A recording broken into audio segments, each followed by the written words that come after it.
What is up, everybody? It's your boy Jono NBA back with another video. I hope you guys tuned in my last video on my prediction of the first round in the Eastern Conference, and I'm here once again to give my prediction of the first round in the Western Conference playoffs. Now let's get to it. The Golden State Warriors versus the Denver Nuggets. I personally think this series will go down to a 5-game series, and the Golden State Warriors will end up taking it in 5. Denver still doesn't have Jamal Murray and now Michael Porter Jr. due to injury. I don't think Denver has a chance on beating Golden State, but that doesn't mean this series still can't be interesting. But due to the lack of Jamal Murray and now Michael Porter Jr., I personally think Denver has a slight edge on winning this series.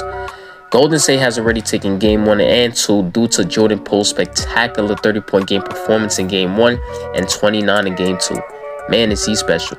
Stephen Curry, who had injured his ankle 5 weeks ago, was stated that he was good enough to play for Game 1 as well, which I was so excited for because I hate to see key players go down with injury, especially at this point in time when it's the playoffs and where it really matters.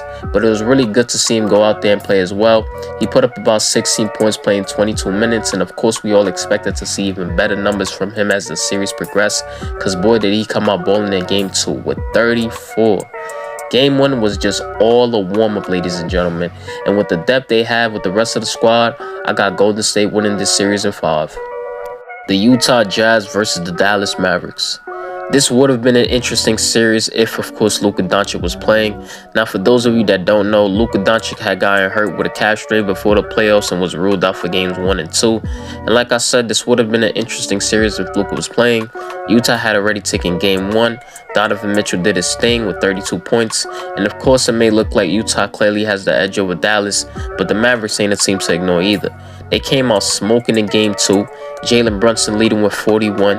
Maxi Kleber with 25 and 8 3-pointers made. And a win. They're still a good team. They still could have beaten Utah in Game 1 also due to that it was a close game.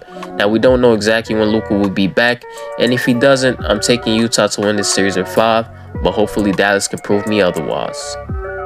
The Phoenix Suns versus the New Orleans Pelicans. I think this series could be a neck-and-neck series due to what transpired in Game 1.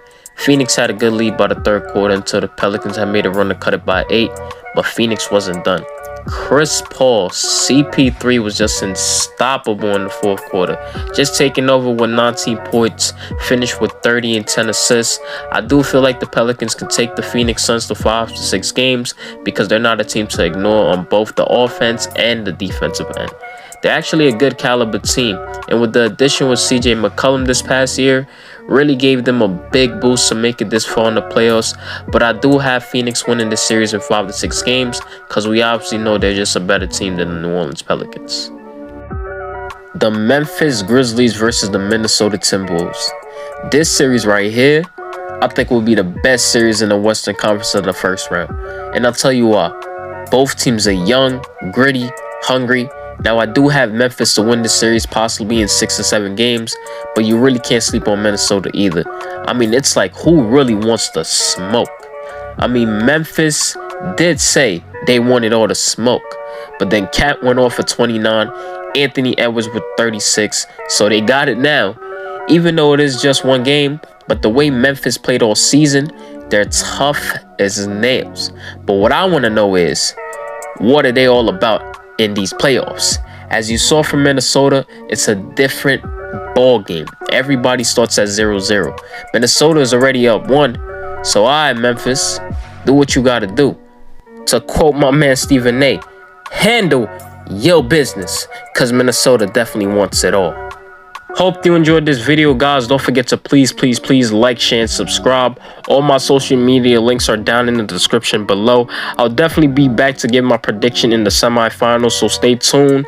Till next time, Jono out.